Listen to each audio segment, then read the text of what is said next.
heureux de vous retrouver, puisque ça fait quand même un certain nombre de temps qu'on n'a pas eu le plaisir de se voir à Lyon. Merci en premier lieu à Magnus qui nous permet de venir intervenir à nouveau dans le cadre de cette école superbe. Si on pouvait vraiment voir ce qui se passe au niveau du micro, je pense que ça serait bien. Oui. Est-ce que quelqu'un peut voir ce qui se passe au niveau du micro? Voilà, ça a l'air d'être pas mal. C'est ma position qui fait quelque chose. Je vais faire pas. Non, bon, je bouge pas. Je bouge plus. Alors, ce soir, donc, pour cette conférence d'ouverture, une thématique qui nous touche toutes et tous, l'univers des écrans, l'univers d'Internet, l'univers des portables. Et pour la traiter, eh bien, on a le privilège d'avoir parmi nous le professeur Michel Lejoyeux, professeur de médecine, chef de service, spécialisé en addictologie, avec qui j'ai le bonheur et le privilège de pouvoir intervenir depuis un certain nombre de temps dans ce domaine. Il sort aujourd'hui un nouveau livre qui sera d'ailleurs à la vente pour celles et ceux qui le désirent. Et puis, je crois que vous êtes en train, non pas de terminer votre soirée en beauté, votre journée en bouteille parce qu'elle n'est pas terminée, mais ce matin c'était France 2, après c'était France Info, c'était RTL, voilà, pour celles et ceux qui étaient un peu sur les médias aujourd'hui, puisque c'est le jour de la parution de votre combienième livre. Là c'est beaucoup mieux là. Oui, c'est beaucoup mieux. Hein. C'est le combienième livre que vous sortez? Oh là là, le troisième là chez cet éditeur. Le troisième chez cet éditeur, mais il y en a d'autres ailleurs. Et donc, sans plus attendre, on va avoir le plaisir de vous écouter. Alors, pour reposer un petit peu le cadre de cette intervention, nous allons donc entendre tout d'abord le professeur Lejoyeux pendant une demi-heure, qui va ouvrir un petit peu la réflexion que l'on doit avoir sur cette problématique des écrans et de manière plus large sur l'univers de l'addiction. J'interviendrai dans un second temps pour essayer de réfléchir de manière ultra concrète comment est-ce qu'on gère aujourd'hui ces problématiques au quotidien dans l'espace familial. Et bien entendu, par la suite, la parole vous sera donnée pour les différentes questions auxquelles on espère pouvoir répondre le moins mal possible, voire même le mieux possible. Et sans plus tarder, bien, professeur Lejoyeux, merci encore d'être parmi nous, que je vous cède la parole. Merci beaucoup. Merci Rablemel de cette invitation. Moi je suis toujours très content de partager une parole avec vous et de partager des données qui sont, là que je vais essayer de vous proposer, qui sont des données médicales. Et une vraie actualité, c'est qu'il y a quelques mois, la classification américaine du DSM, Diagnostic Statistic Manual, je ne sais pas s'il y a des internes de psy, d'habitude j'ai mes internes dans la salle, là vous n'avez pas, il n'y a pas de docteur, il n'y a pas les jeunes docteurs lyonnais. Ils n'ont pas le droit de venir, c'est ça. Vous leur avez interdit. En tout cas, cette classification psychiatrique américaine a fait quelque chose de tout à fait scandaleux en apparence, il y a quelques mois, a identifié une nouvelle maladie, qui est l'addiction à l'Internet, à la vidéo, au téléphone portable. Et au fond, on est en train de se rendre compte que ces merveilleuses petites machines, vous voyez là, il y en a déjà 4 sur le pupitre, il y en a à peu près 2, 3 par parent juif, 2 par enfant juif, et je vous laisse calculer sur une école combien ça fait. Ces merveilleuses petites machines peuvent déclencher des addictions. C'est tellement vrai que vous pourrez retrouver en tapant Weinstein Lejoyeux, on a un protocole de recherche avec Ali Weinstein qui travaille à Zeron Yaakov là-dessus et on a montré que chez quelqu'un qui est addict à l'Internet, chez quelqu'un qui est addict à la vidéo, quand on lui donne sa drogue, ce dont il a besoin, on va stimuler au niveau du cerveau les mêmes zones que quand on donne de l'alcool à un alcoolique. C'est la même chose. C'est exactement au même endroit que ça se passe. C'est ce qu'on appelle dans le cerveau le centre de récompense. Ça veut dire quoi? Ça veut dire que ces produits industriels déclenchent chez nous, et on va le voir encore plus chez les jeunes, un sentiment de récompense. Ça nous fait plaisir. C'est pour ça qu'on a ça. D'ailleurs, dès qu'on cherche son téléphone portable, dès qu'on l'a plus, on est très inquiet, on se demande où il est,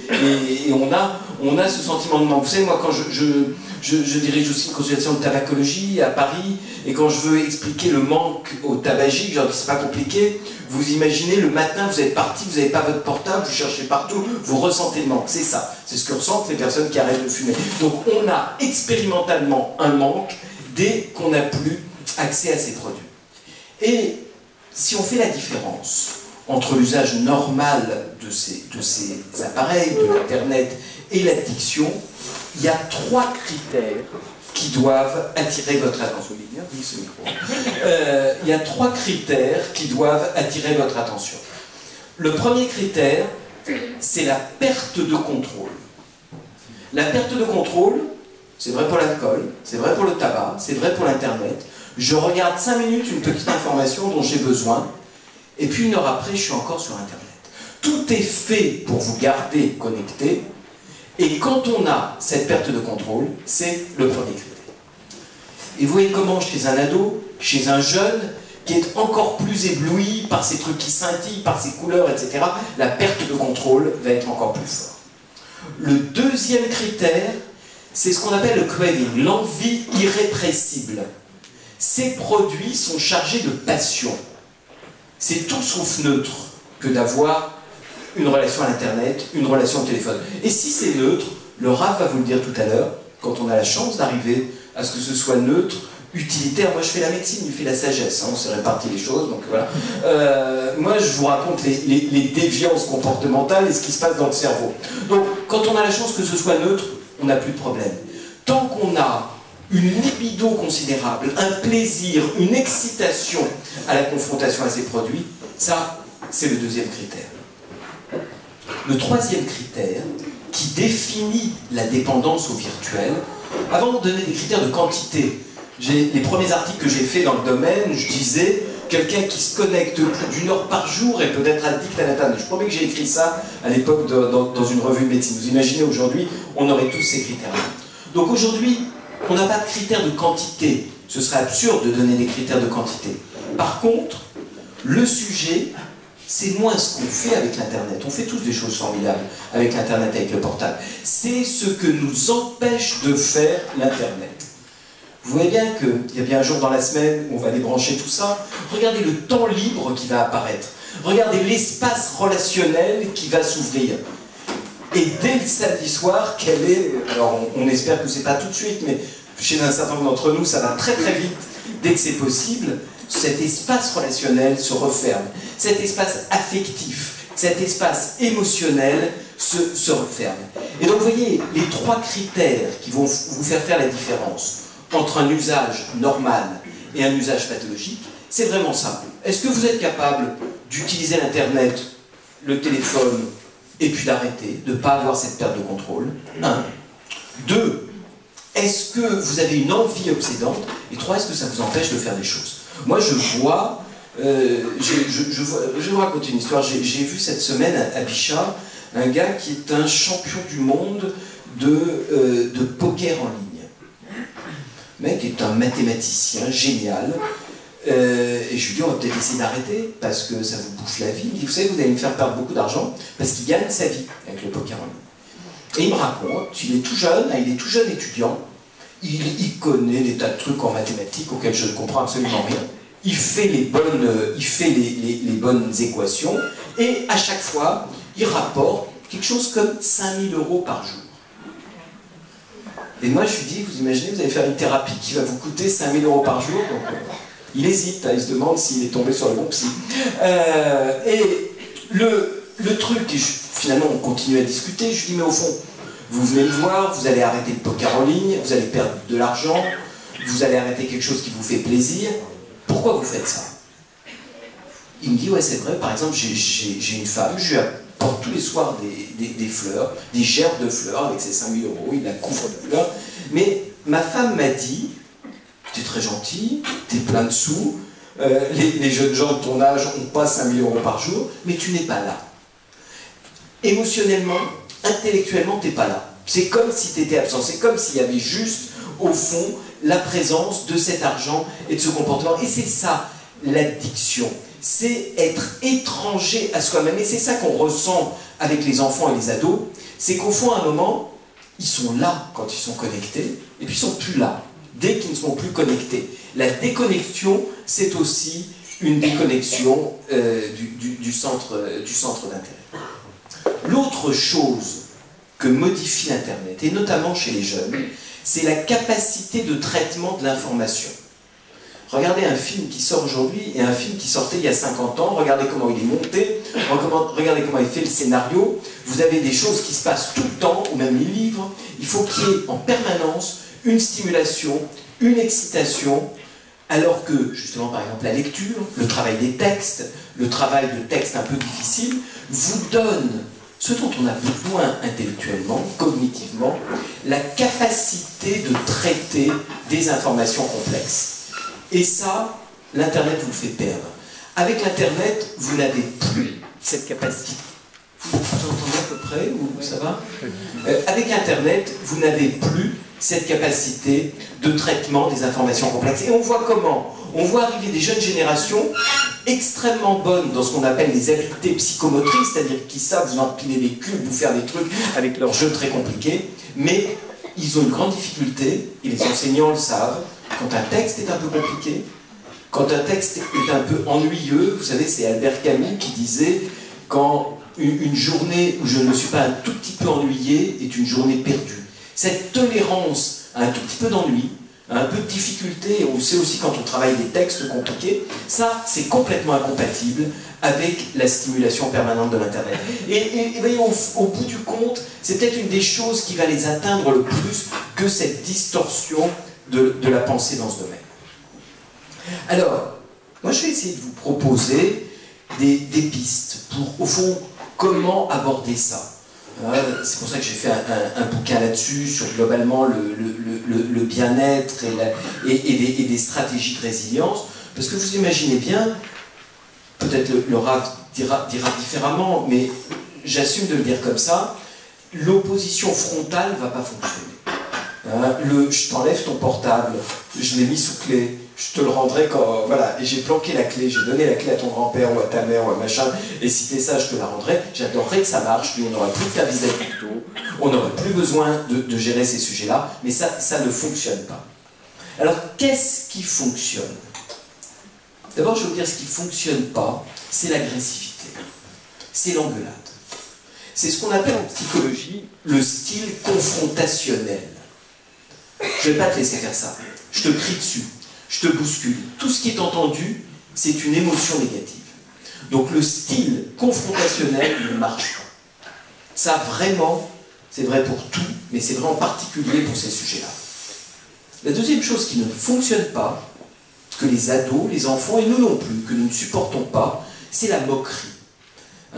On essaie, quand on est un peu désemparé, de prendre un ton moqueur. T'as vu comme t'as les vidéos avec tout ça, alors que tu pourrais faire des choses bien, alors que tes petits copains te proposent de faire des choses bien. La moquerie n'est pas non plus quelque chose qui fonctionne. Et puis, la menace avec le doigt tendu, ça marche pas non plus. Tu sais, j'ai eu une conférence, ils ont fait venir un prof de Paris qui s'y connaît en addiction, ça va te bouffer le cerveau, ça ne marche pas. Ce qui va marcher, c'est par exemple, même les adultes, ils ont des addictions portables. Ce qui va marcher, c'est d'autres choses, et c'est peut-être plus un mode de vie, où on va essayer de donner des exemples, des valeurs, et où au fond, on va remettre l'Internet et le portable à la place qu'il n'aurait jamais dû quitter. Un petit exercice que vous pouvez faire aussi, c'est de tester chez vos ados leur motivation vis-à-vis de leur portable. Est-ce que tu t'imaginerais t'en passer? Il y a ceux qui sont ce qu'on appelle en psychologie au stade de la pré-contemplation. C'est-à-dire, je n'imagine même pas, je suis avant le fait de regarder le sujet. Je n'imagine même pas le fait de m'en passer. La contemplation, je regarde le sujet, mais je ne suis pas encore prêt à agir. Et l'action. Et vous voyez bien qu'on ne va pas se comporter pareil chez un jeune ou un ado qui a compris qu'il était en difficulté avec ça et qu'on va pouvoir accompagner et aider, et chez celui qui est en pré-contemplation et qui, lui, ne se rend compte de rien, qu'est-ce qu'on fait? En pré-contemplation, on informe gentiment. On parle. Je crois que dans d'autres domaines, on dit qu'il faut parler aux rochers. Quand on parle aux rochers, ça leur fait des petits trous à force, hein, et ça leur fait des choses. Donc on parle. Deuxième niveau, donc la contemplation, on va pouvoir donner quelques pistes. Et puis l'action, là on va pouvoir vraiment les aider avec une vie, non pas sans portable ou sans Internet, mais qui reprennent sa fonction. Alors, qu'est-ce que je peux vous donner comme principe? Mon bouquin, c'est la médecine du bon sens. Qu'est-ce que je peux vous donner comme principe de bon sens? Le premier, c'est un principe d'Hippocrate qui dit primum non nocere, d'abord ne pas nuire. Regardons tout ce qui nuit à nos jeunes. On ne va pas regarder juste le portable et l'Internet et les laisser fumer, les laisser se droguer, les laisser s'alcooliser. Ne séparons pas, ne tronçonnons pas la question des addictions par produit, par comportement. Donc, une vie saine, c'est aussi une vie où on va agir sur le tabac, informer sur le tabac, informer sur l'alcool et évidemment aussi informer sur l'Internet. La deuxième chose à savoir, c'est que ce qu'on dit a infiniment moins de poids que ce qu'on montre. Les parents qui, une cigarette à la main, un peu ivres, disent à leurs gamins, il y a un sketch de Coluche comme ça bien connu, tu sais, tu devrais pas toucher le portable, c'est de la drogue. Qu'est-ce qu'ils voient les enfants? Ils voient des parents qui sont eux pris dans des addictions et qui finalement leur font la morale. Donc le travail, et c'est pour ça que les parents sont ici, et je trouve que notre démarche, elle est totalement vertueuse et elle est totalement utile, et je suis très heureux d'y être associé. Le boulot, il est pour nous. Nos ados savent nous renvoyer nos addictions et comment on a des addictions et comment on a des blocages. Donc vraiment, ce qu'on dit, il porte beaucoup moins que ce qu'on montre. Une autre chose qu'on vient de découvrir, c'est que dans la vie saine, il y a aussi le sujet de l'alimentation. Et c'est un travail américain intéressant qui a montré que les jeunes les plus accros à l'Internet et au portable étaient aussi ceux qui buvaient le plus de soda. Et que c'est pas si différent que ça, le shoot sucré qu'on se fait avec un soda, ce qui ne veut pas dire qu'il ne faut pas boire de temps en temps des sodas, mais vous voyez, l'accro à l'Internet type tel qu'il est décrit dans nos classifications médicales, il boit des sodas, il mange du gras, il mange des frites, il fume, il est obèse, il ne bouge pas, et l'Internet n'est qu'un des aspects. Donc n'oublions pas que là aussi, reprendre une alimentation saine, avec autre chose que des sucres rapides, avec autre chose que la construction à terme de grands troubles du comportement alimentaire, va aussi aider et va aider à réguler l'Internet. Il y a une troisième chose qui est magique pour prévenir et pour traiter les usages pathologiques d'Internet ou de téléphone, c'est de réinvestir ce qui est le grand oublié dans le virtuel, c'est le corps. Ces ados accros de l'Internet sont des ados qui se décorporisent, si j'ose ce barbarisme, dont le corps n'existe plus. Leur seul mouvement, c'est le petit mouvement qui leur permet de bouger la souris. Tout le reste n'existe plus. Donc, réinvestir une activité physique, un petit peu de sport, un petit peu de mouvement, c'est tellement vrai qu'on a des protocoles dans le service où on s'aperçoit que quand on veut arrêter de fumer, si on bouge, on stimule ses endorphines et on va multiplier par 2 ses chances d'arrêter de fumer si en même temps que le fait d'arrêter des cigarettes, on développe une activité physique. Parce que finalement, notre centre de récompense dont je vous parlais tout à l'heure, qui se stimule avec l'Internet, va aussi être stimulé, mais de manière plus naturelle, par des endorphines. Donc vous voyez, plutôt qu'un grand discours interdicteur, proposer à un ado une nourriture sans trop de sucre rapide, une activité physique modérée, mais de réinvestir son corps dans autre chose que dans du virtuel, il va découvrir à quel point il a des capacités en lui et il va globalement aller mieux. On a même découvert que l'activité physique augmente un facteur qui s'appelle le facteur de croissance neuronale. Donc si vous demandez comment est-ce que j'évite l'Alzheimer, il n'y a qu'une explication, dans le pôle dont je m'occupe, on a aussi des services de gériatrie. Aujourd'hui, on ne fait plus de démos croisées ou des tests de mémoire inutiles. On a un peu d'activité physique. En bougeant, on augmente son facteur de croissance neuronale.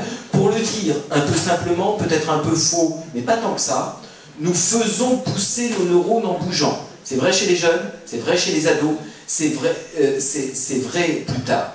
La prévention des troubles cognitifs, ça se fait par de l'activité physique, bien sûr parce que ça oxygène le cerveau, aussi parce que ça augmente les endorphines, et aussi parce que ça fait pousser les neurones. Il y a un très beau travail, là encore, israélien qui a été fait récemment, qui a consisté à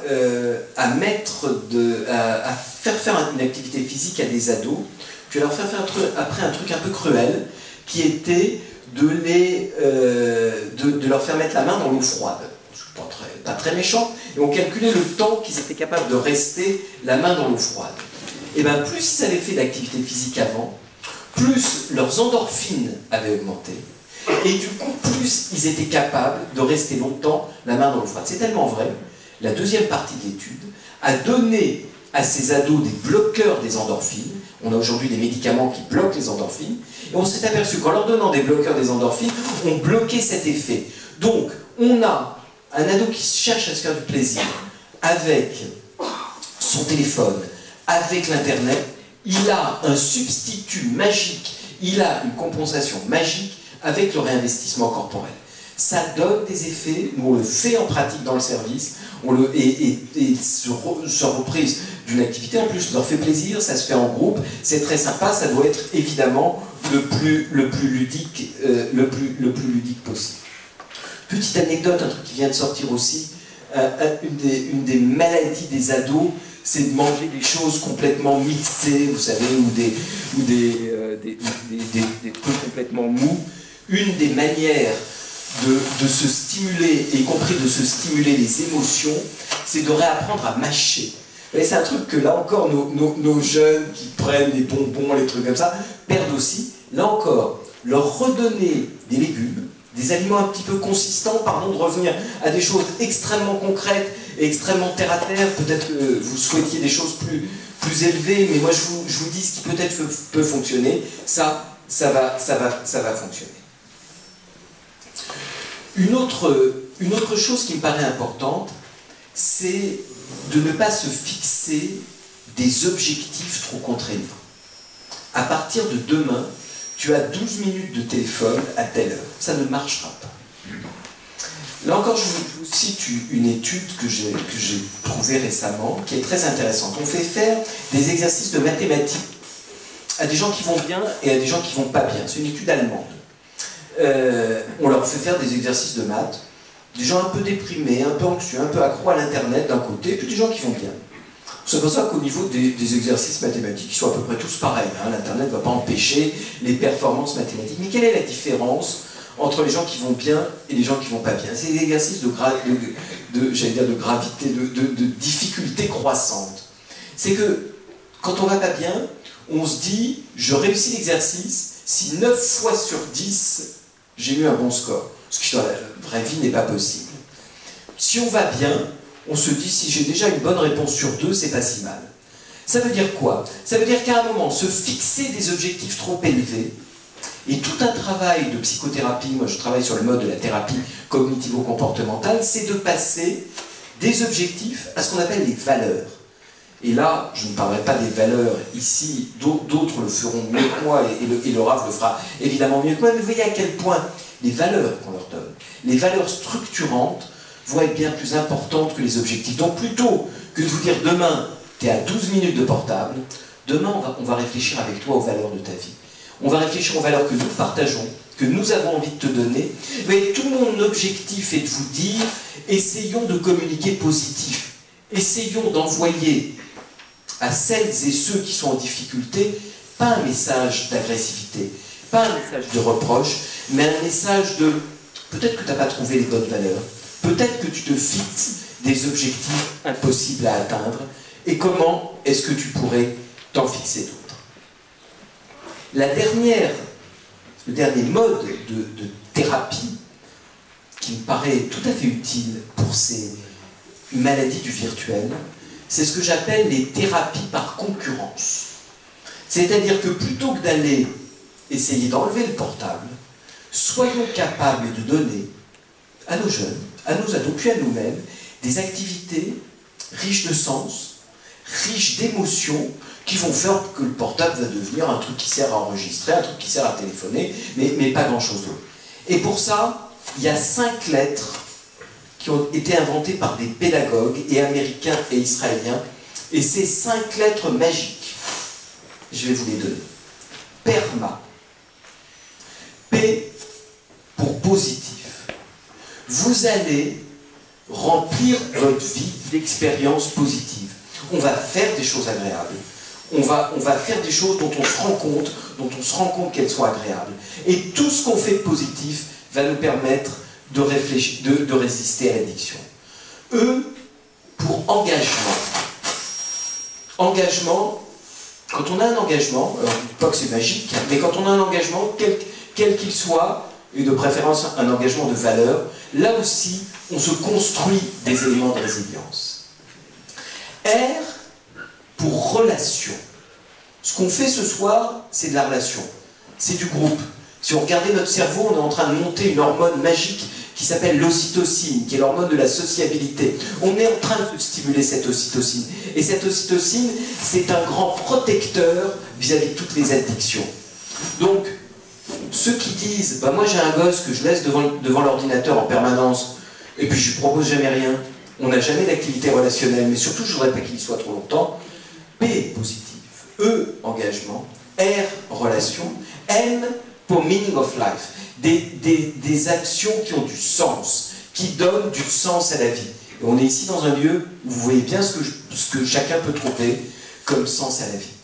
Et A, comme achievement ou réussite. On est tous des parents anxieux, on veut tous voir nos enfants réussir, mais on a plus tendance à leur pointer leurs échecs que leurs réussites. Ça a l'air un peu naïf quand je le dis comme ça. Mais être capable de tenir, en plus de tout ce que vous faites dans l'école sur la réussite, un journal des réussites, de noter ses réussites, les siennes, celles de ses enfants.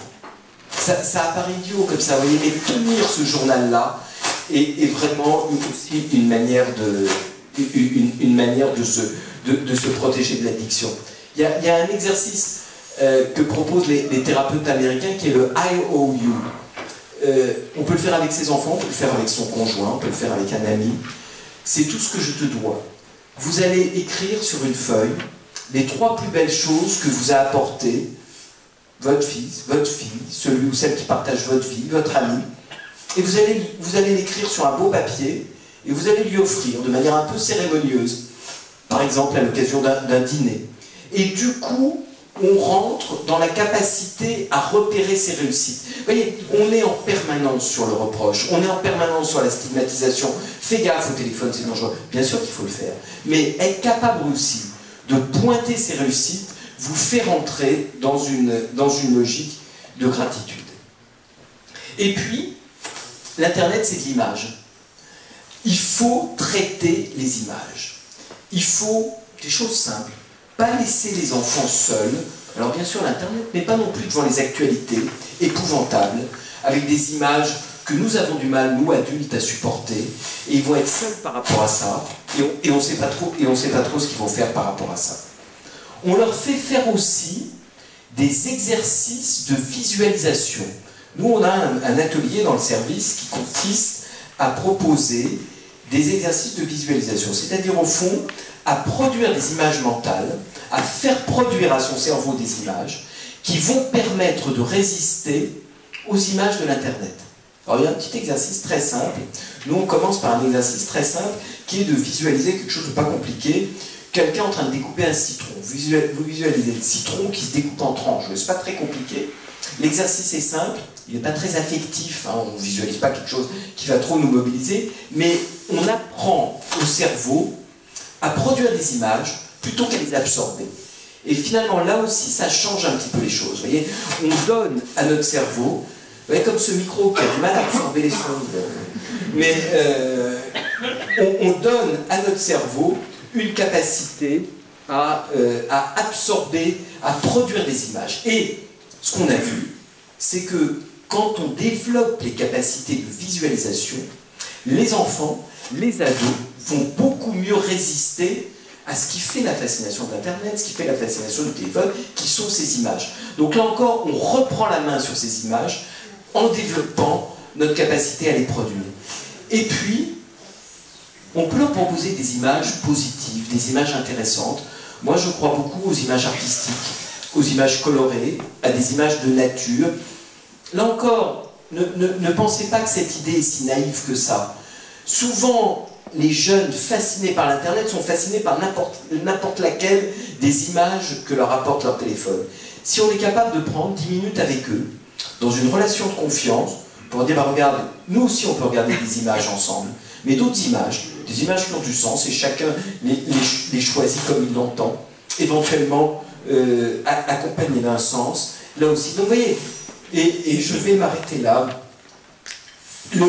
N'isolons pas le sujet de l'ordinateur, de l'Internet, de tout le reste.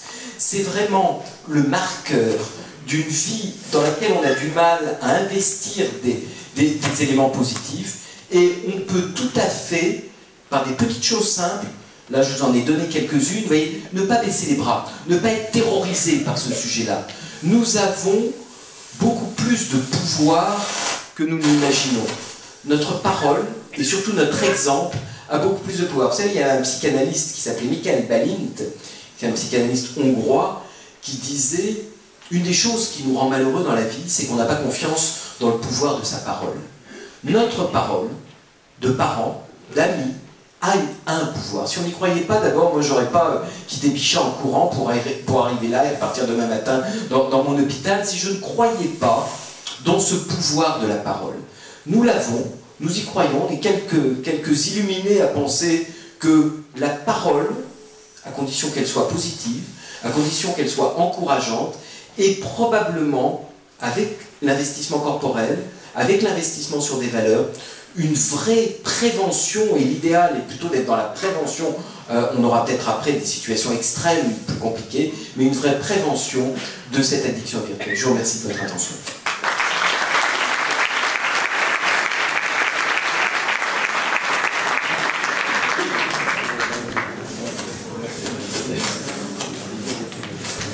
Merci encore.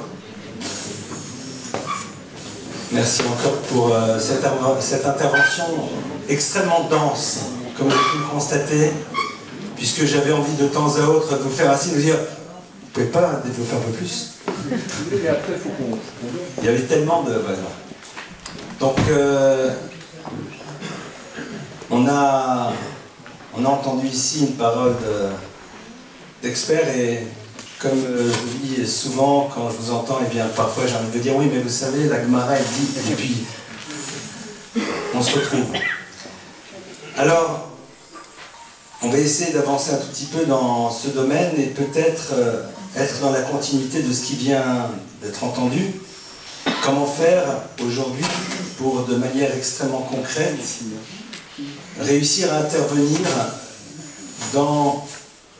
J'essaye de trouver le bon endroit où ça grésillera pas. Vous avez un truc? Non, ça grésille.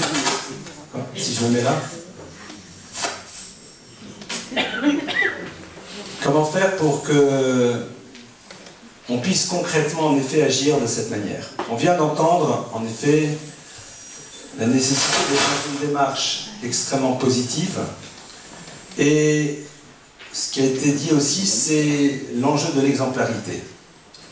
Et évidemment, nos enfants sont les premiers à voir nos incohérences et nos contradictions. Et à la fois dans cet exemple d'une cigarette révélatrice d'une addiction, et en même temps d'une parole qui demande à l'enfant de faire ce que nous sommes, nous, de notre côté, incapables de faire. Je voudrais m'arrêter avec vous tout d'abord sur...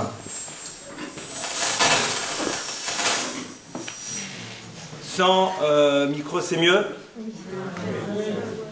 C'est mieux? Oui. Très bien. Je perds la voix. Alors, c'est bien, je vais me lâcher maintenant. Pas le choix. Parce que tu peux l'éteindre complètement. Ça se fait pas. Donc, on va continuer, si vous le voulez bien, dans le domaine qui vient d'être exploré, c'est-à-dire comment faire pour poser des cadres qui vont nous permettre, dans notre quotidien, de faire en telle sorte que nos enfants n'aient pas ce désir de s'échapper vers l'univers des écrans, n'aient pas ce besoin d'aller dans ce monde. Mais avant de développer cela, je me permettrai de rajouter encore un tout petit élément. Aujourd'hui, les gens viennent et parlent souvent et disent Internet, le portable, c'est très grave. Et puis on met un peu de religion dedans, ce qui est une des choses les plus catastrophiques qui soit. Parce que l'enfant va dire non mais si c'est une histoire de religion de ne pas y aller, je suis religieux mais pas dans tout. D'accord? C'est la pire des choses qui puissent exister. Car penser que la problématique que l'on a dans la relation aux écrans, c'est une problématique religieuse. C'est une problématique d'individu. Vous savez, tous les matins dans la prière, on dit la phrase suivante L'olam yore adam yore shamaim. L'individu devra toujours être yore shamaim dans la conscience et dans la crainte du divin.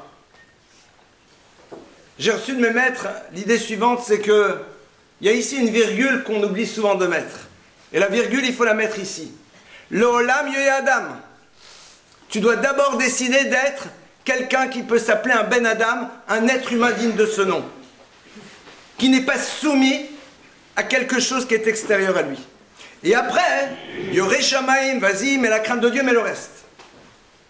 Donc déjà, ce qui est important, c'est qu'on ait conscience que l'enjeu de la relation aux écrans n'est pas une problématique religieuse, mais c'est une problématique de construction de l'être dans la relation qu'il a au monde et à lui-même.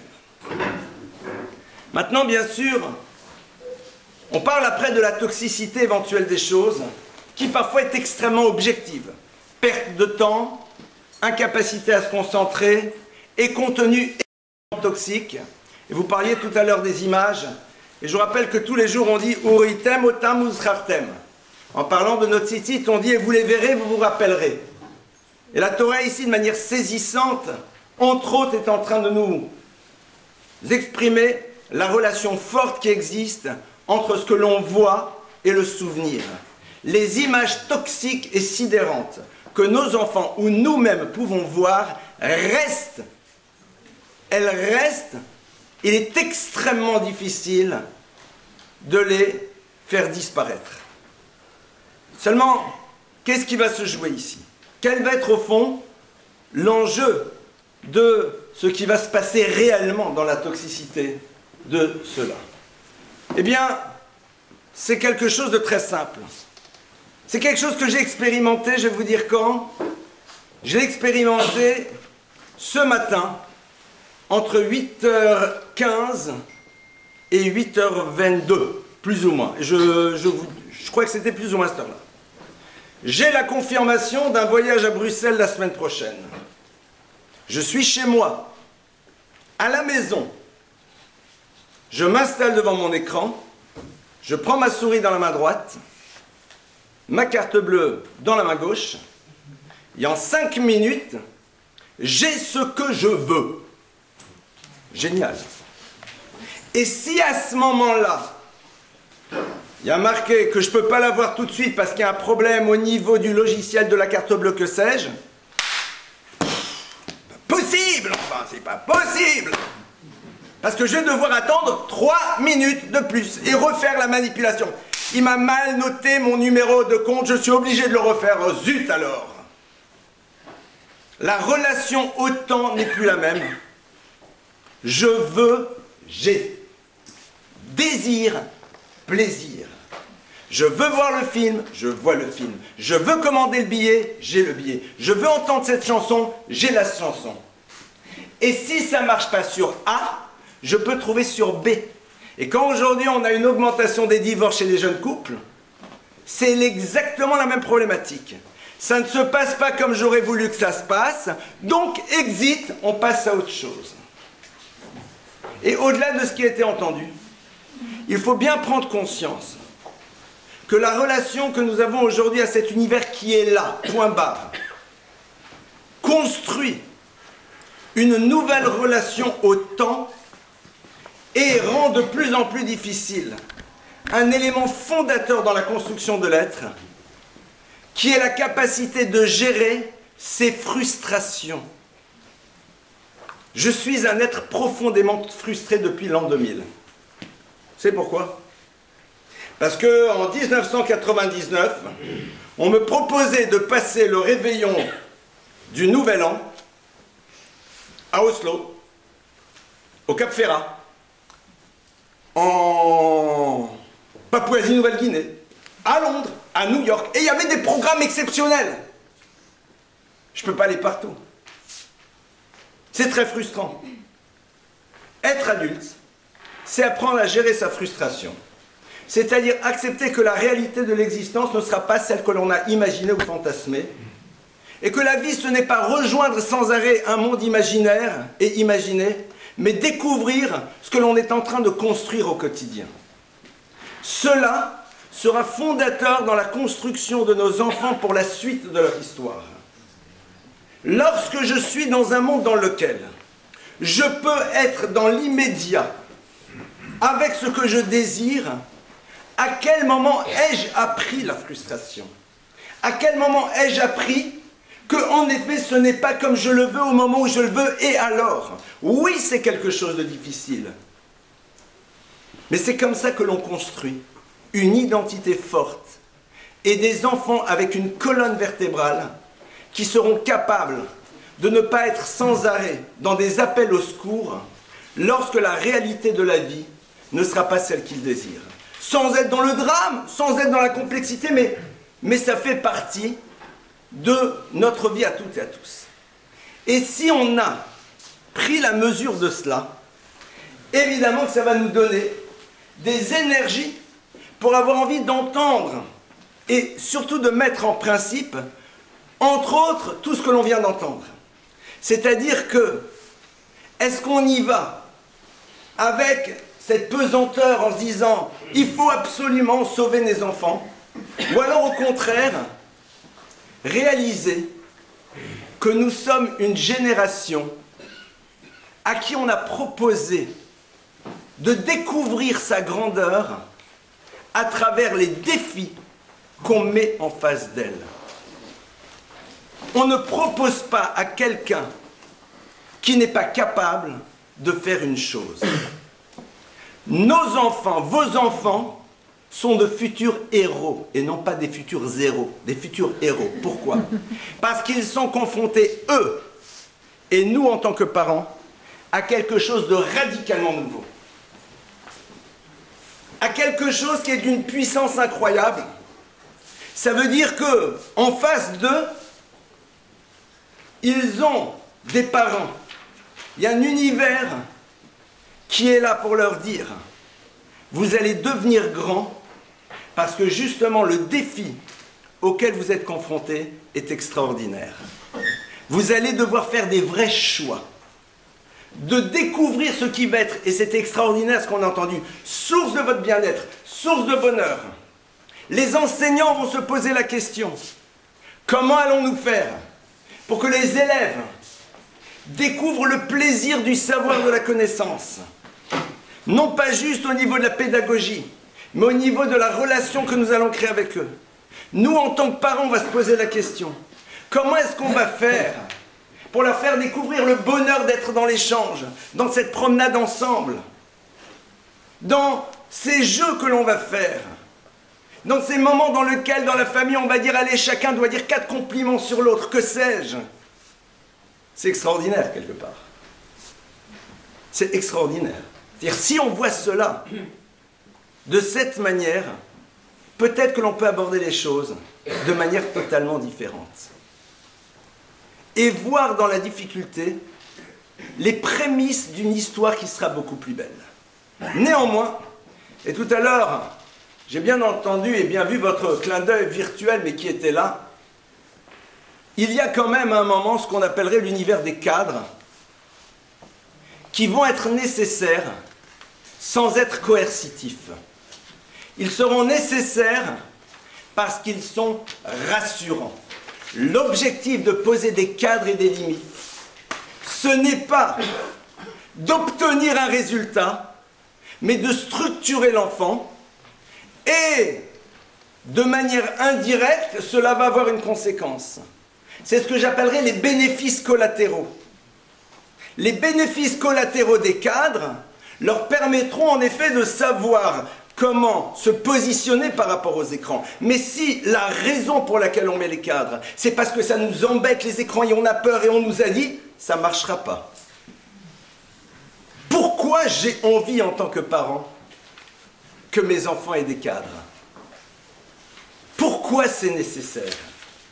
Au niveau de son existence et non pas au niveau de ce que ça va m'apporter comme bénéfice immédiat, parce que sinon on est dans la même problématique.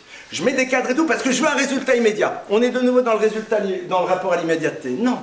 Pourquoi c'est important? Vous savez, j'ai eu un ado il y a 2 ans, et ce que je vais vous dire est totalement exact et c'est extrêmement bouleversant et violent. Et c'est très borderline, et je m'en excuse. Qui voyait des films no comment. D'accord? Je ne vais pas développer. Et un jour, il m'en parle. Et il me regarde et il me dit, mais au fond, il est où le problème? Il est où le problème? Je lui ai dit, le problème, il est très simple. On ne va pas rentrer dans la religion, c'est interdit, c'est pas interdit, c'est très grave, les images, etc. Le problème, il est très simple. C'est que tu n'es plus libre. Le problème, c'est que tu n'as plus de cadre. Parce que tu es soumis à des stimuli extérieurs et tu ne peux plus leur résister. Et tu as construit un système pour justifier a posteriori, alors qu'en vérité, tu es prisonnier. Et le problème, c'est la souffrance que ceux qui sont en face de toi, et je parlais de moi en tant qu'ami et non pas en tant que parent, parce qu'en parent, je ne l'aurais jamais dit, sinon c'est ultra culpabilisant, évidemment, de te voir, toi, potentiel énorme, être prisonnier de quelque chose et de te donner l'illusion d'être libre. Mais à un moment, il ne voyait même plus où était le problème. La nécessité du cadre, elle est structurante. Et on ne va pas commencer par le cadre de le portable à telle heure, oui, telle non. Oui, bien sûr. Est-ce que nous sommes dans un monde au quotidien dans lequel il y a des règles? Et est-ce que ces règles, nous les respectons nous-mêmes? Quelles qu'elles soient. On a mis un cadre, on le respecte. Hier après-midi, j'étais dans une commission dans laquelle on réfléchissait sur des problématiques de famille en difficulté. Il y a un moment, une personne a dit, mais peut-être cette famille, même si c'est la règle de donner une aide pour 6 mois, comme on voit le problème, il faut donner pour 8 mois. Qu'est-ce que vous en pensez? La réponse que j'ai donnée, ça a été non. On met 6 mois, dans 6 mois, on reverra. Pourquoi? Nous avons des cadres et nous avons des règles. Non pas qui m'enferment de manière figée, parce que de temps à autre, il faut savoir en sortir dans des cas d'urgence. Mais là, ça n'aura pas de différence. On a mis des cadres. Quels sont les cadres qu'on met chez nous à la maison? Souvent, les cadres sont imposés par la religion, par les nécessités du quotidien, parce qu'il faut aller travailler, parce qu'il faut aller à l'école. Posons-nous en tant qu'adultes une question. Qu'est-ce que nous exigeons par rapport à nous-mêmes? Qu'est-ce que nous attendons de nous-mêmes? Première chose qu'on attend de soi-même, c'est de se donner les moyens d'être bien. Parce que quand vous êtes bien, vous n'êtes pas toxique. Et donc vous donnez à l'univers qui est autour de vous. Ce que j'attends de moi-même, c'est de me fournir les moyens d'avoir envie de me regarder dans une glace et d'être fier de moi. Pourquoi? Parce qu'aujourd'hui j'ai raté et demain je rate moins. C'est pas que j'ai réussi, je rate moins. Et je suis content de moi. Et je me décerne une médaille. Et comme je me sens bien, alors nécessairement je ne suis pas toxique pour l'univers dans lequel je suis parce que je me sens en phase avec moi-même. Mais comment je crée ce bien-être? En mettant en place un certain nombre de cadres et de règles dans ma vie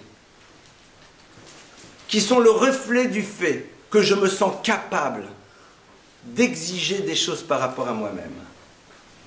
Et le mot exigence peut être entendu de manière péjorative, il ne doit pas.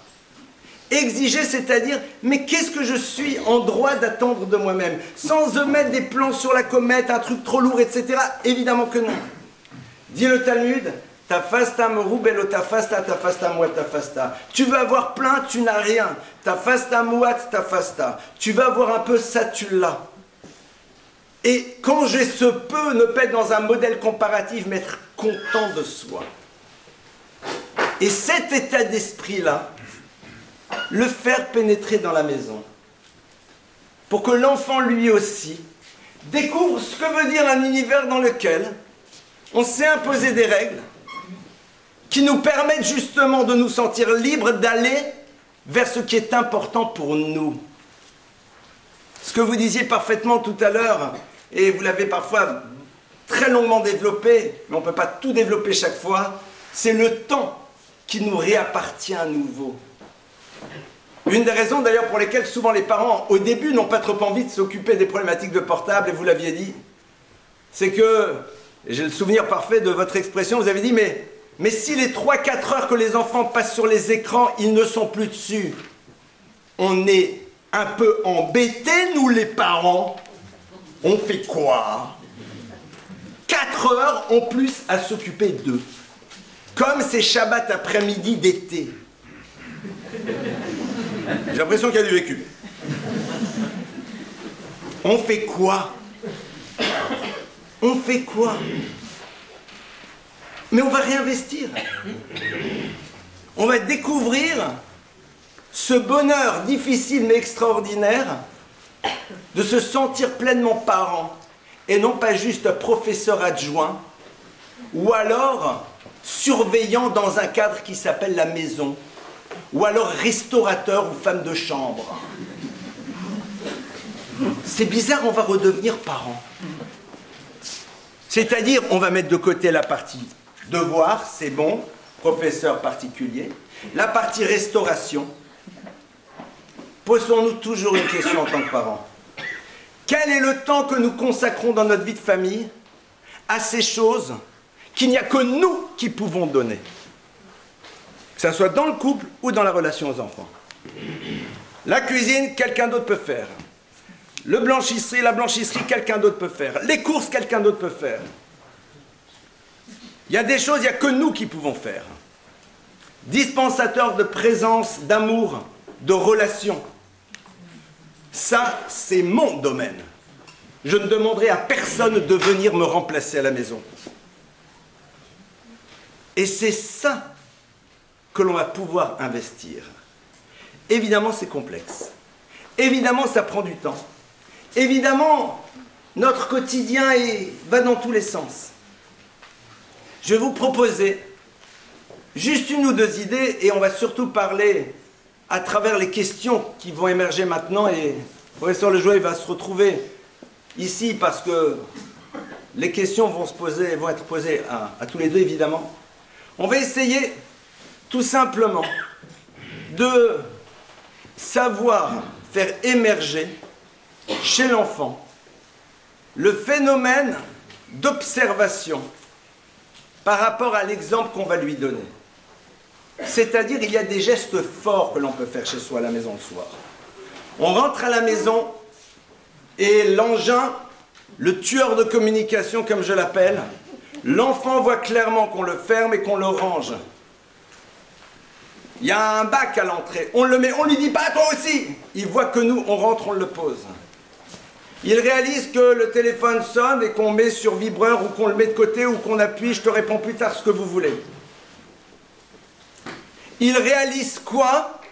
Que quand il est là, il est le plus important du monde. Sauf si vous êtes bien sûr médecin urgentiste d'astreinte ou rabbin urgentiste d'astreinte, mais bon, les cas d'extrême urgence sont relativement rares, même s'ils existent. Et là, il va découvrir quoi? Que tout simplement, vous lui avez révélé qu'il a une importance incroyable vu que les autres existent puisque tu es là. Évidemment qu'il y a des choses qui se passent. Alors si demain vous dites on l'a fait, il est toujours devant, évidemment si ça marchait du jour au lendemain, ça serait pas rigolo.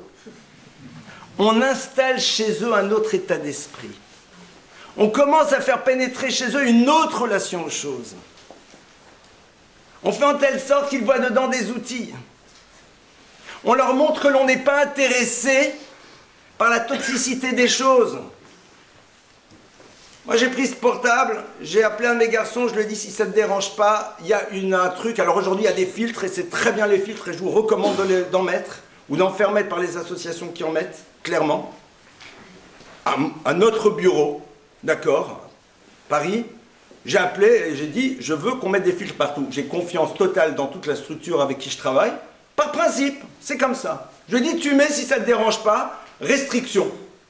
Et après, en plus, il me fait même émerger le nombre de temps que je passe sur WhatsApp ou sur machin, c'est très intéressant à voir. Elle dit, tiens, c'est intéressant, je passais aujourd'hui tant et tant de temps.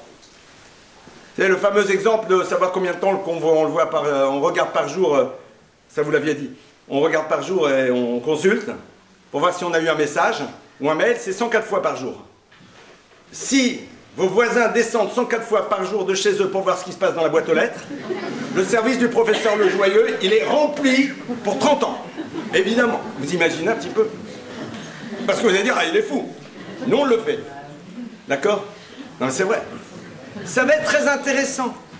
Parce que l'enfant, ce qu'il faut lui apprendre, c'est avoir une autre relation à la chose. Et il va le voir à travers le fait que nous-mêmes, ce n'est plus notre doudou.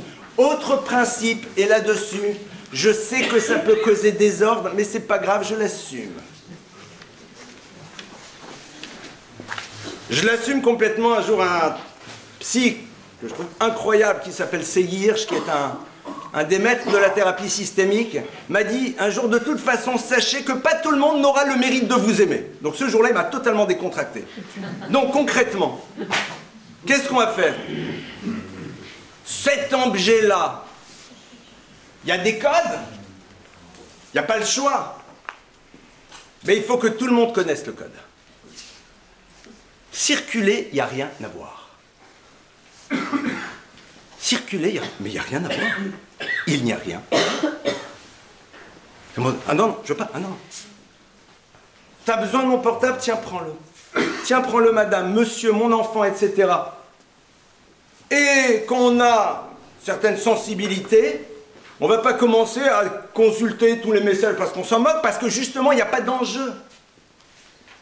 Ce qui nous permettra pour nos enfants aussi de ne pas rentrer dans cette dimension de pseudo-jardin secret dans lequel... Parce que tout simplement, nous avons remis les choses à leur place. C'est un objet. Cet objet-là, il est là pour nous permettre de communiquer, pour permettre en effet en ligne de consulter certaines choses, de décider parfois qu'on veut se poser et voir quelque chose parce qu'on trouve que c'est bien pour nous, parce que tout le monde nous l'a dit, donc bien sûr, si tout le monde l'a dit, c'est que c'est vrai. Il est où notre esprit critique? Mais ça, c'est un deuxième problème. Et à travers cela, réinstaller une autre relation aux choses. Et ça a été tellement bien dit auparavant. Ne pas rentrer dans la coercition, ne pas rentrer dans la violence, ne pas rentrer dans la menace, ne pas rentrer dans la moquerie, toutes ces choses-là qui font que l'enfant va se rétracter et quelque part, à travers ce qui se passe, une distance va se construire dans lequel nous serons dans un monde dans lequel la relation avec un grand R risque de ne pas être là. Mais comme je vous l'ai dit tout à l'heure, et je conclue là-dessus, tout d'abord, je plaide pour nous tous non coupables. Parce qu'on n'a pas vu le coup venir. Je pense que personne ici n'imaginait, il y a quelques années, la spirale, le maelstrom qui allait déferler. C'est inimaginable. Et je pense qu'en effet, beaucoup d'entre nous ont dit « mais c'est bon, c'est un jeu, ceci, cela, d'accord, c'est sympa ». Et on ne s'est pas rendu compte qu'au fond, les choses allaient s'installer de plus en plus rapidement et que les stratégies de ceux qui les conçoivent seraient là pour capter au maximum, garder au maximum, parce que tout ça, c'est après une stratégie commerciale. Ce n'est pas parce que nous devons plaider non coupable que nous ne devons pas aujourd'hui assumer cette responsabilité qui est la nôtre. Et regardez ça comme étant un défi extraordinaire. On rate et on rate moins. Faire en telle sorte que cet enjeu au niveau de nos enfants nous oblige, nous en tant qu'adultes, à repenser le rapport que l'on doit avoir aux choses. Et va nous aider, nous aussi, à voir cela comme étant des outils qui nous permettent en effet de gagner du temps pour pouvoir disposer de ce temps pour se consacrer à l'essentiel, c'est-à-dire le développement de toutes nos potentialités et révéler à nos enfants que ce qui va les rendre profondément heureux, c'est quand ils réussiront à être dans la plénitude d'eux-mêmes et non pas rabougris et fermés face à un cadre qui les empêche de se découvrir comme ils sont. Voilà quelques ouvertures de réflexion par rapport à cela. Si ça ne vous dérange pas, je vais m'arrêter ici et nous allons prendre maintenant une demi-heure pour pouvoir être dans la réponse à vos questions. Vous êtes un nombre certain et un certain nombre ce soir et que la cavode, parce que vous donnez un exemple à vos enfants. Les jeunes qui sont venus ont eu ce courage de se dire tiens, on va se confronter à une parole qui peut-être éventuellement nous remet en cause. Les parents aussi. Donc vous êtes dans une démarche qui est déjà positive, parce que prêt en effet à vous ouvrir à quelque chose qui peut éventuellement changer les modèles du quotidien. Mais c'est ça qui est extraordinaire, c'est ça qu'il faut garder. C'est ça qu'il faut avoir en tête. Donc maintenant on va passer à vos questions. Comme on est un certain nombre, comme je le disais, j'ai fait ma parenthèse derrière, on va essayer d'organiser ça de manière structurée. Et donc, vous dites d'abord vers qui votre question s'adresse en premier, et puis le professeur Lejoyeux et moi-même, on essaiera de répondre à vos différentes questions. On a une petite demi-heure pour ça. Maintenant, à vous la salle, comme on dit dans les studios de télé. Allez-y pour les questions. On va tu l'éteins ? On va remettre le micro. Alors, les questions, allez-y. Oui, on a une première question là-bas, et après une seconde ici. Chut. Oui. Je me rapproche, non, parce qu'il ne marche pour l'instant pas, je me fais éventuellement le micro du micro. Oui. Ça marche. Sans les rendre compte que ça marche.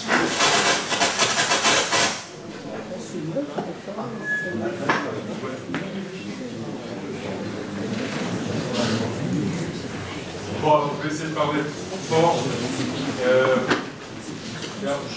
En vérité, c'est une question qui en me fait un constat et qui s'adresse aussi au professeur Lejoyeux Carablemel. Est-ce que finalement, on pourrait dire que le groupe dans lequel les enfants et les adolescents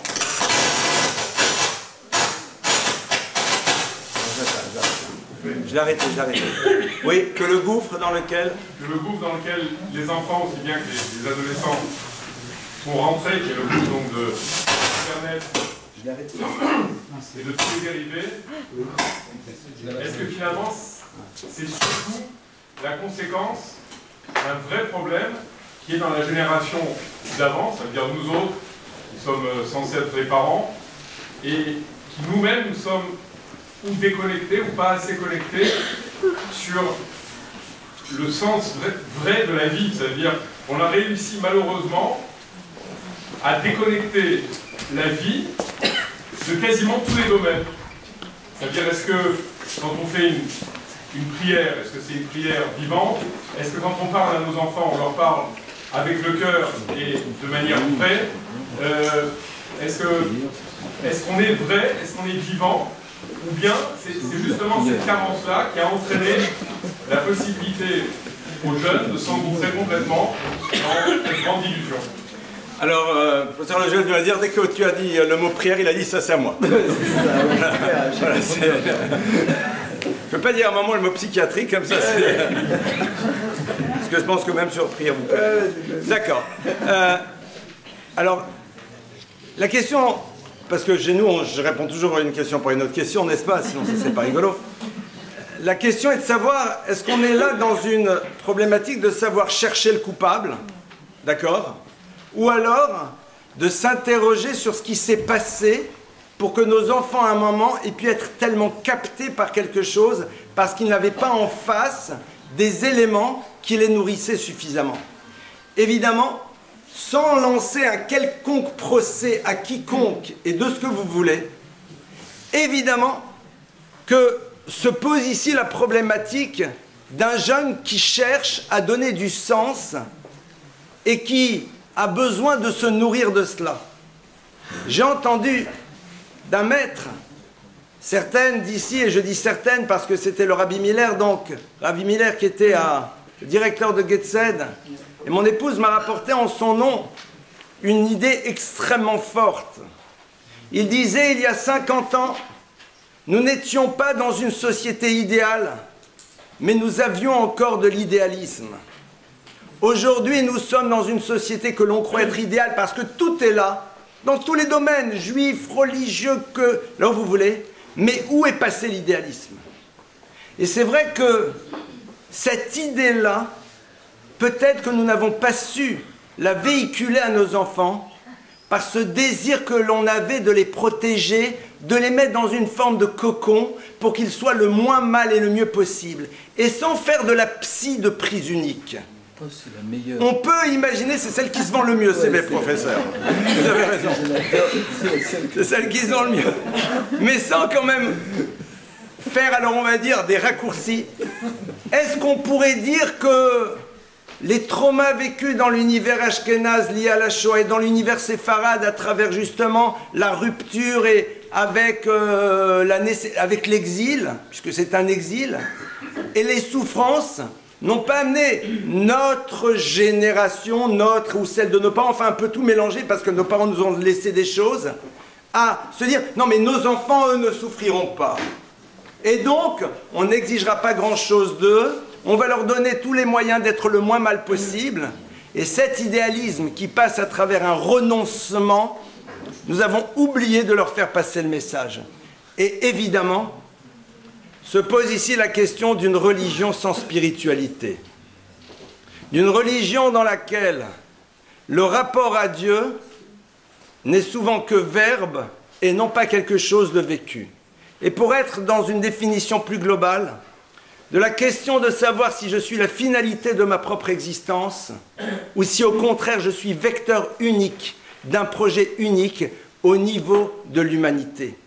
Et c'est vrai que là on rentrerait dans un autre domaine, mais qui a lieu en effet d'être exploré, parce que une vie qui n'est pas porteuse de sens, une religiosité qui est parfois extrêmement présente, mais qui ne nous nourrit pas, l'absence de réflexion sur la nécessité du plaisir, évidemment, va amener nos enfants à vouloir aller vers d'autres sources de plaisir qui commencent par le coca sucré et qui peuvent aller beaucoup plus loin.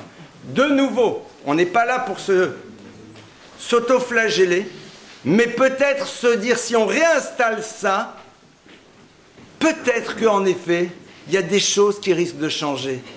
Et vous savez, moi je l'ai vu encore très récemment avec des ados. Et c'est incroyable. Vous leur proposez de faire quelque chose qui a du sens, même qui leur demande des efforts physiques. J'étais avec des ados et on avait un truc à faire en Israël dans un centre qu'on a ouvert là-bas. Il fallait venir porter, mettre, etc. Ils étaient ravis. Pourquoi? Parce qu'ils voyaient ce qu'ils allaient faire, ce que ça allait transformer et tout. Et ils sont sortis de là heureux. Transpirants, mais heureux. Parce qu'ils avaient fait des choses, ils avaient construit, parce qu'il y avait eu un esprit de groupe, parce qu'ils s'étaient donné des coups de main, parce qu'ils avaient rigolé. Et qu'ils n'avaient même pas eu le temps, j'étais là, j'ai pu le voir, de consulter leur portable. Les ding, ding, ding ne les attiraient pas, parce qu'il y avait quelque chose qui les nourrissait. Peut-être essayer d'ouvrir vers cela, en effet. Vous avez une question à droite. Ça rejoint un peu ce qu'il a dit. Mais déjà, est-ce qu'il y a un âge... Je vais redire la question après voix plus haute, oui. Est-ce qu'il y a un âge où on peut commencer à intégrer les écrans normal, parce qu'il y a des enfants qui sont complètement protégés et il ne faut pas non plus les frustrer parce qu'ils vont sortir des écrans. Alors, la question qui est posée, si vous me permettez de la retraduire, c'est qu'en effet, il y a des familles dans lesquelles on a une grande vigilance par rapport aux écrans, mais qu'on le veuille ou pas, les enfants, à un moment, vont les découvrir, ils sont là. À quel moment, quel âge, est-ce qu'il y a un processus par rapport à cela? J'ai pas forcément d'âge précis à vous dire. Enfin, ce qui est sûr, c'est que ça a plus à voir avec les capacités de communication de l'enfant. Je pense qu'on peut commencer à recevoir des images quand on est capable d'en parler un petit peu. Quand on est capable d'exprimer le message qu'on a reçu et de le partager. Donc si je le disais en termes de psychologie de prisonnier, ça va être ma nouvelle spécialité. Vous m'avez ouvert une nouvelle... Je me vois bien mettre ça à l'entrée du service. Au fond, quand on est capable de parler de ce qu'on voit, on est peut-être capable de commencer à le voir. Et c'est terrible de ne pas le parler. Ce qui est terrible, c'est de voir des tout jeunes qui sont happés par l'émotion et qui n'ont pas l'appareil ou le développement, ou que sais-je, l'âge pour le dire. Et sur l'explication de l'addiction, moi j'ai une explication beaucoup plus prosaïque, bien moins jolie que la vôtre et bien moins intéressante, mais qu'on retrouve dans toutes les histoires d'addiction. C'est que plus un produit ou un comportement est facilement accessible, plus il donne lieu à des addictions. Vous savez, il y a une vieille histoire aux États-Unis, quand on a ouvert des casinos dans les réserves indiennes. Avant, les Indiens ne jouaient pas, ils ne jouaient pas d'argent. Quand on leur a ouvert des casinos, ils se sont mis à jouer. Et au fond, un des sujets qui nous rend tous addicts au portable, c'est la facilité et l'accessibilité. Qui d'entre nous s'est dit, je viens à une conférence ce soir, je ne vais pas prendre mon portable, je le laisse à la maison? Est-ce que l'un d'entre nous a fait ça? Évidemment pas. Si? Il y a un héros? Il y a une héros. Bravo. Ah, bravo. Donc voilà, pour un héros, et globalement, on a quelque chose qui est totalement accessible, totalement ubiquitaire. Donc quand quelque chose est très très facile d'accès et très facile d'usage, bah, c'est un peu normal qu'on puisse avoir des dérives de ces usages. Si je peux me permettre de rajouter, mais juste de compléter, j'ai en effet reçu aussi de mes maîtres l'idée suivante, c'est qu'ils m'ont dit, quand l'enfant va se retrouver face à l'image, en tant que parent, tu es à ses côtés et tu commences. Non pas c'est bien et c'est mal, mais tu amènes l'enfant à réfléchir sur ce qu'il voit. Il voit Batman, Superman, enfin tous ces trucs-là, tu dis, est-ce que tu penses que dans la vraie vie, c'est comme ça que ça se passe? Juste comme ça. Ce qui va lui permettre déjà de ne pas confondre ce qu'il voit avec ce qu'il pense être dans le monde du réel. Et au bout d'un moment, vous allez être aussi dans le commentaire de texte. Et je vous donne un exemple très simple. Robin des Bois, pas Rabin des Bois, Robin des Bois. C'est super. Oui. Concrètement, la fin justifie les moyens. Tu peux voler les riches si c'est pour donner aux pauvres. Qu'est-ce qu'on en pense? Voilà, je ferme juste cette parenthèse. Donc être là pour être, comme le professeur vient de le dire, permettre en effet d'être à ses côtés aussi au moment de l'image. Autre question? Oui, monsieur. Dans plusieurs choses que j'ai lues sur les addictions, c'est que un milieu, que quelque chose, un vécu anxiogène ou un mal-être intérieur pouvait favoriser une addiction. Et en tant qu'enseignant, souvent je vois que les élèves les plus inconfortables, ils ont souvent en eux une espèce de mal-être, voilà. Et là, ça sera aussi un peu pour Rabelais, j'ai l'impression que parfois dans le monde juif, il y a un côté très anxiogène qui est imposé aux enfants, soit à travers de l'actualité, soit à travers d'une façon d'envisager la religion culpabilisante, et qui favoriserait, probablement, qui ferait un terrain plus favorable à tous ces problèmes-là. Oui, bien sûr. Bien sûr qu'il y a des déterminants, il y a des déterminants de vie, il y a des déterminants, et le Rav l'a très bien dit, y compris des déterminants transgénérationnels, hein, et des générations qui ont été atteintes, contrairement à ce qu'on peut penser, le stress sensibilise au stress. Hein, c'est-à-dire que plus on subit de stress, plus les stress ultérieurs vont être douloureux et difficiles. Moi, mon métier au quotidien, c'est de ne pas accepter ces explications. C'est parce que je sais que si je les accepte, j'ai un piège relationnel. Si j'ai en face de moi un fumeur qui me dit, avec le boulot que je fais, vous comprenez, j'ai vraiment besoin de fumer, c'est une obligation. Si je dis oui, je suis piégé, et lui arrêtera jamais de fumer, et moi je ne l'aiderai jamais. Il faudra que je lui tienne la main pendant des années, savoir pourquoi son boulot est difficile, on n'aura pas avancé sur le sujet de la santé. Donc sans doute oui, mais à un moment, c'est à la fois une conséquence. Et à un moment, tout ce qu'on vous a dit, de retrouver une relation de liberté, et j'ai trouvé très beau ce que vous disiez sur la liberté, au fond, de reconquérir un peu sa liberté, même si on y est rentré par de l'angoisse, ça va faire du bien à l'angoisse. N'ayons pas l'illusion que chez certains, c'est une fatalité. hein, qu'on ne peut pas vivre autrement qu'avec cette béquille que peut représenter le virtuel. Donc il y a pour nous un piège, ce qu'on appelle un piège psychologique, à quelquefois trop psychologiser les addictions pour au fond dire, ben voilà, on fait des années de thérapie, puis on abordera le problème au bout des années. Donc oui, mais méfions-nous du danger potentiel dans la vraie vie que représente cela. Alors, pour compléter, si je peux me permettre, ce qui vient d'être dit, vous évoquez à travers ce que vous dites un enseignement d'un maître qui s'appelle Rav Yitzhak Hutner, qui était un des très très grands maîtres que nous avons connus dans le siècle précédent, au XXIe ou XXe siècle, qui dans une de ses lettres explique que justement pour lui le danger qui nous guette dans notre génération, alors il ne le dit pas avec ces mots mais ça revient à ça, c'est de vouloir tout psychologiser, traduction, de vouloir trouver dans un passé la justification d'une impossibilité à construire le futur. Évidemment que la dimension traumatique liée à toutes sortes d'événements joue. Et comme vous l'avez très bien dit, cause et conséquence, oui. Mais la question est de savoir est-ce qu'on ne risque pas un moment de s'en servir comme une forme de paravent par rapport à la nécessité que l'on a d'être dans un mouvement qui, au passage, et c'est là où en effet vous parlez en tant qu'enseignant, et je vous parle en tant qu'enseignant et aussi en tant que parent, on peut créer cette dynamique si nous-mêmes, dans notre propre histoire, nous construisons cette dynamique. Traduction. Nous avons tous nos traumas. Ma petite sœur, elle m'a prise ma sucette. Il y a pire que ça. Mais ok. À ce moment-là, donc tu comprends bien comment tu veux, c'est pas possible, etc. Donc c'est la raison pour laquelle. Super. Donc je me sers de ce prétexte. Si nous-mêmes, nous sortons des prétextes qui nous empêchent d'être dans d'autres mouvements de vie, c'est-à-dire comment vous voulez que je sois plus ceci alors que ceci, comment vous voulez alors que, comment vous voulez alors que, comment vous voulez alors que, et ça je le vois dans l'univers des thérapies de couple, comment vous voulez que je lui sourie alors que, alors je dis quoi, il a pris une hache, il a voulu, non, bon alors. Non mais comment vous voulez que, mais c'est possible, cheese, non mais, oui c'est possible, c'est difficile, oui, et sinon on le fait.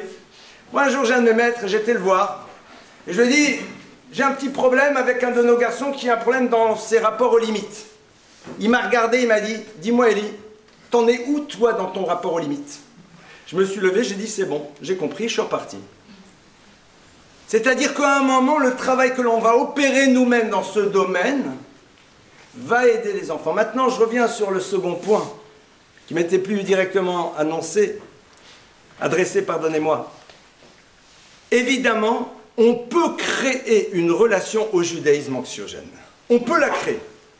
Voire même on peut l'instrumentaliser. Ça, c'est le problème de la responsabilité de l'enseignant, du maître et du parent. On peut en effet jouer sur les peurs des enfants et le sentiment de culpabilité pour obtenir d'eux une posture qui nous rassure sur notre dimension parentale. Pour ne pas construire cette blessure narcissique d'un enfant qui ne serait pas comme je le désire, j'utilise ce style de stratégie pour obtenir ce que je veux. Ça vous donne des névroses, ça vous donne du déséquilibre, et même si ça ne donne pas ça, ça vous donne une vie dans laquelle on n'est pas joyeux. Excusez-moi. C'est-à-dire, on n'est pas joyeux. Or, on va mettre le chapeau de la religion si ça ne vous dérange pas. Vous connaissez le Harizal, le Hari Akadosh, le maître de la Kabbale, qui dit clairement, et le Gaon le dit aussi. Tout ce que j'ai réussi à atteindre dans ma spiritualité, je ne l'ai atteint que parce que je vivais dans un sentiment de joie profonde. C'est marqué. C'est marqué dans les textes. Pour ceux qui veulent que ça soit marqué. Si on veut que ça soit marqué, c'est marqué. Et la joie, c'est pas de décider, et sans aucune forme d'allusion quelconque, à boire un petit coup à droite ou faire une ambiance à gauche. Why not? Mais ce ne sont pas des générateurs de joie. Ce sont des générateurs d'illusions de bien-être. Même si on a le droit quand même un petit peu. Et c'est sur ça peut-être où ça vaudrait la peine de travailler. Vous savez, Rav Yitzhak Hutner, pour le citer, j'arrête là-dessus, après on passe à l'autre question. a écrit, et c'est dans une de ses lettres, et c'est dans son livre, dans le Pachad Yitzhak, dans la partie Mirtavim, je ne sais plus, je crois que c'est la lettre 134. Il dit à un de ses élèves, et il écrit comme cela. Tu m'as écrit, normalement tu aurais dû m'écrire, je ne me rappelle plus exactement le langage, donc je préfère le dire en français, que tu es content de toi, mais tu aimerais progresser, etc. Si j'avais lu ça, il dit, j'aurais été content. Mais maintenant que tu m'écris, que tu te vois comme quelqu'un qui n'arrive pas à réussir, je suis extrêmement content. Pourquoi? Parce que ça me donne l'occasion de te dire Mazal Tov, bienvenue au club. Bienvenue au club. De ceux qui se rappellent que Lo Nitna Torah le Malaché Asharet. La Torah n'a pas été donnée aux anges. Que la dimension faillible fait partie de notre construction de vie, que l'on doit mettre de côté les images d'Épinal, et qu'en effet, même les chutes sont à l'origine de mouvements, et Rav Yerucham Demir le dit de manière incroyable, et j'arrête après cela. Il y a marqué Sheva Pamim Tzadik Yipol Vekam, le Tzadik tombe 7 fois, et il se relève. Alors on est tous là en train de dire, la grandeur du tzaddik, de l'être bien, c'est quoi? C'est que même s'il est tombé, il se relève. Rabbi Yerucham, il dit pas ça. Il dit la grandeur du tzaddik, c'est de tomber. Parce que si tu tombes, tu te rappelles où tu devais être. C'est-à-dire, tu gardes toujours en conscience qu'en effet, ta dimension d'élévation, elle est toujours potentiellement là. Tu n'y es pas aujourd'hui, mais tu y aspires toujours. Et c'est ça qui fait que l'on peut vivre un quotidien de manière plus joyeuse. Après, évidemment, un enseignement qui utiliserait la coercition, la manipulation, qui jouerait sur les angoisses, sur les peurs, j'utilise un mot fort, et destructeur. Et évidemment que c'est nous, en tant que parents et en tant qu'enseignants, qui devons prendre le temps d'y repenser. Et même si parfois ça existe, ne mettons pas tout le monde dans le même groupe. Grâce à Dieu, il y a beaucoup de parents et d'enseignants qui voient les choses de manière totalement différente, et encore heureux que ça existe. Autre question? Oui, madame, au fond.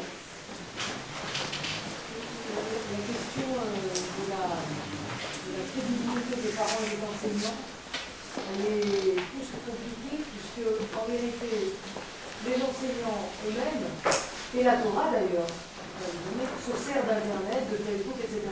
Alors comment est-ce qu'on peut dire aux enfants, n'utilisez pas l'écran, n'y allez pas, puisqu'on s'en sert pour l'éducation, on s'en sert pour transmettre la Torah. Chère madame, je viens d'entendre votre question, mais il y a une chose que je n'ai pas entendue ce soir, c'est justement la fin de votre phrase. Est-ce qu'à un moment a été prononcée cette phrase de dire aux enfants n'utilisez pas, n'utilisez pas? En tout cas, elle n'a pas été prononcée ici, ni par le professeur Lejoy, ni par moi-même. L'imprimerie, chère madame, imprimer des livres plutôt borderline. La photo a amené à des représentations complexes. La peinture aussi. Vous avez chez vous des photos de Rabbanim et des photos de Tzadikim et des photos du Beth Amikdash? Oui. Avez-vous chez vous aussi des livres extrêmement positifs? Oui. Donc nous sommes face à un nouvel outil. De la même manière que l'on apprend à trier ce qui rentre chez nous au niveau des livres et au niveau des images, on apprend à un enfant à trier ce qui peut être présent et ce qui ne doit pas l'être. C'est tout. Donc on leur donne l'outil. Pardon? On leur donne l'outil. Vous n'avez pas besoin de leur donner, ils l'ont. Vous voulez éventuellement. Autre question? Oui.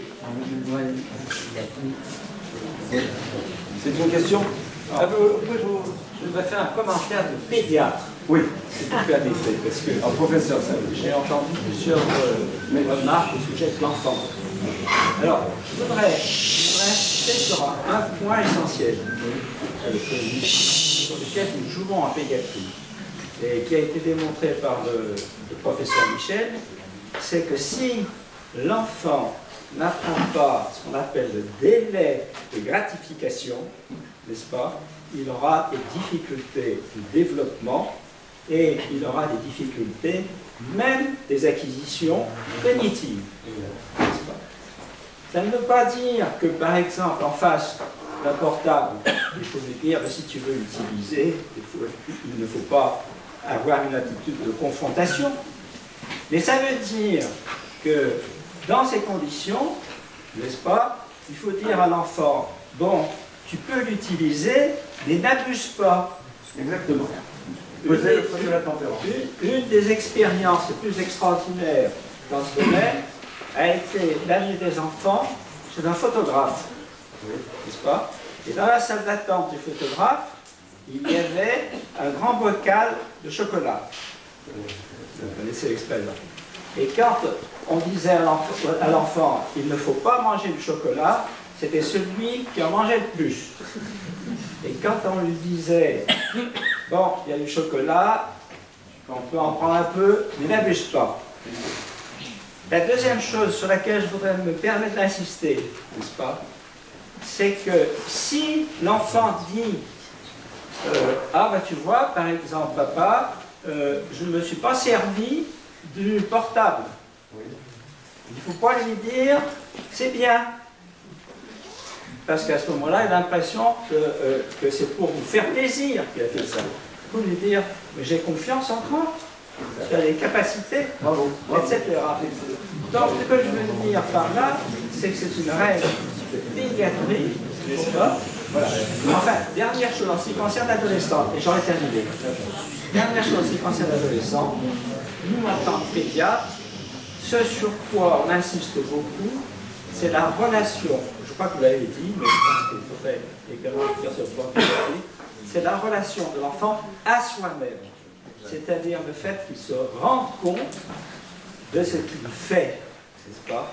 Et si, par exemple, il dit c'est bien ou c'est pas bien, à ce moment-là, comme vous l'avez dit, répondre comme le font les Juifs, et pourquoi tu dis ça?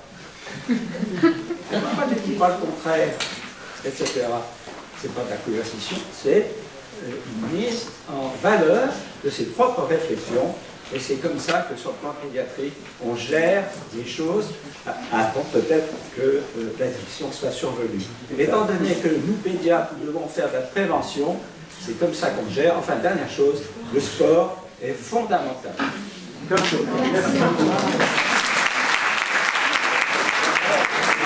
Encore une ou deux questions. D'accord. Je vois qu'il y en a beaucoup. Merci beaucoup pour votre intervention. Comme ça, vous avez ouvert de manière encore plus large. C'est vrai que c'était important. Oui. Question. À propos de... Moi, j'adapte complètement ce que vous avez dit, Rabemel, le professeur, à propos du cadre à la maison et du protocole qu'il faut avoir à propos de la santé. Mais moi, je voudrais savoir, c'est que comment les jeunes, moi ou les enfants, on leur met des bases, on leur dit voilà comment il faut faire à la maison. Mais comment, au fur et à mesure, vous avez dit que ça va perdurer, mais il faut prendre du temps. Mais comment, pour eux, quand ils sortent de la maison et qu'ils voient tous ces écrans, et qu'ils voient par exemple quand on va aller faire des courses, qu'ils voient par exemple les bandes annonces qui se mettent, comment mettre en valeur ce qu'on leur a donné et pas qu'ils tombent directement et qui font que tout ce qu'on leur apprend ça sert à rien. Professeur. Ok. Quelques mots, c'est effectivement ce que vous posez. Je suis très sensible à tout ce que vous avez dit d'un point de vue. Je vois que la pédiatrie et la psy sont très proches là-dessus. Parce que tout ce qu'on dit, c'est un petit peu de donner des forces de caractère. On pourrait dire des arguments de résilience. Et vous savez, il y avait des vieux psychologues romains qui parlaient des forces de l'esprit. Nous, notre métier, c'est de donner, et aujourd'hui, la psychologie moderne parle de ce côté mental strength. Et je pense que les forces qu'on leur donne, les éléments de résilience qu'on leur donne, ça ne va pas être magique, ils ne vont ne pas être fascinés, comme on peut l'être nous éventuellement, par une image dont l'objet est de nous fasciner, d'attirer l'attention, mais ils ne les oublieront pas.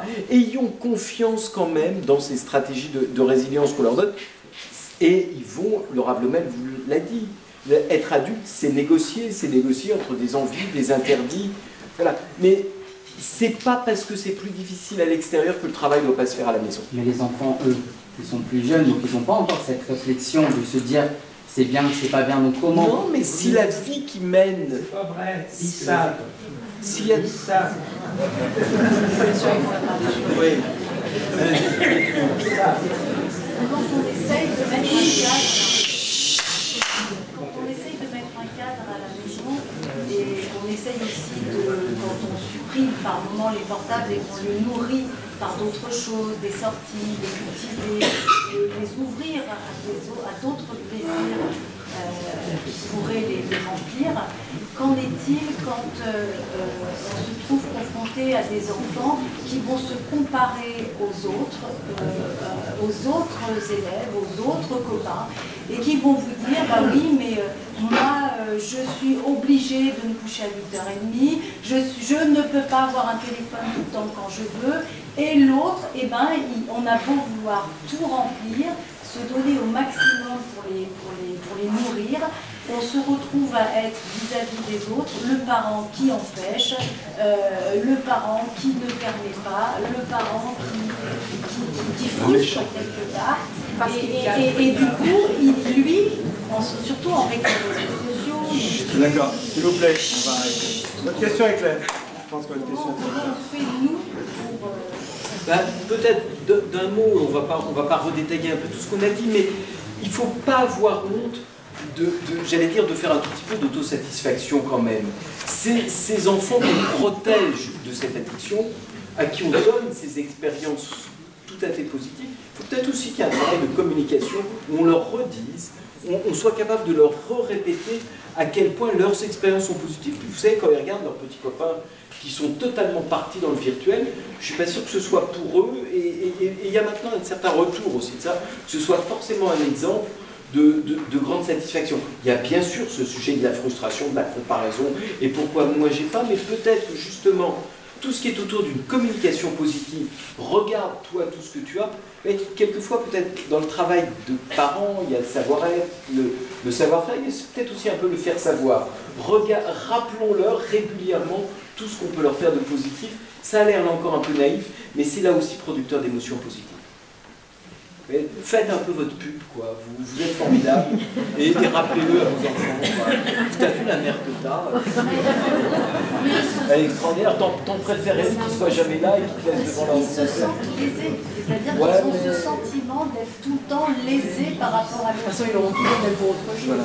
Alors, si je peux me permettre, quand ils vous le disent, souvent c'est pour voir si à un moment ils ont un axe sur lequel ils vont pouvoir travailler. Si à un moment l'enfant vous dit mais je souffre à cause de ça, vous savez très bien qu'il ne souffre pas. Vous savez très bien qu'il ne souffre pas. Ce ne sont que des mots. Et donc, à la limite, envoyez-leur des accusés de réception. J'entends ce que tu dis, mais ok. Ok. Au passage, cette année, Bezrat Hashem, on va reprendre l'école des parents. Ça va être entre autres aussi pour traiter de ces problématiques-là de manière concrète au fur et à mesure des thèmes qui seront donnés. Et puis, pour vous taquiner un peu, l'idée que les enfants culpabilisent un peu les parents, c'est pas mal dans ce sens-là aussi. En général, c'est souvent dans le sens inverse. Ils apprennent très tôt. Vous savez, c'est Serge Lebovici, qui était un grand psychanalyste, pédopsychiatre, qui disait « Quand je vois un bébé et une mère, il y a un professionnel d'un côté qui sait exactement ce qu'il doit faire, qui sait comment manipuler, culpabiliser, inquiéter, et puis il y a un amateur en face qui se débrouille. Donc c'est quand même un peu ça notre statut. Je pense que nous allons conclure là-dessus. Donc, de manière très technique, le nouveau livre du professeur Le Joyeux est sorti aujourd'hui, et c'est le jour de la sortie. Il a quand même réussi à venir ici, et on le remercie, parce que le jour de la sortie d'un livre, surtout à l'échelle nationale.